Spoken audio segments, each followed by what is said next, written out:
ईमानदार चोर की सच्ची कहानी।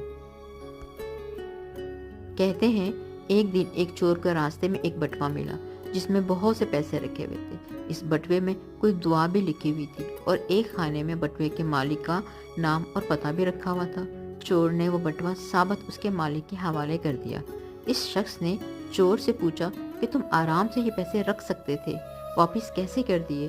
चोर ने जवाब दिया, आपने बटुए में जो दुआ लिखवाई है इस अकीदे पर लिखवाई होगी कि अगर ये खो जाए तो इस दुआ की बरकत से आपको वापस मिल जाए।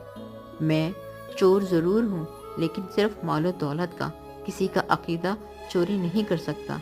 अगर मैं आपका बटुआ वापस ना करता और आपका एतकाद इस दुआ पे कमज़ोर पड़ जाता तो तब मैं आपके ईमान का चोर होता और यह मालो दौलत की चोरी से 1000 गुना बड़ा गुनाह है।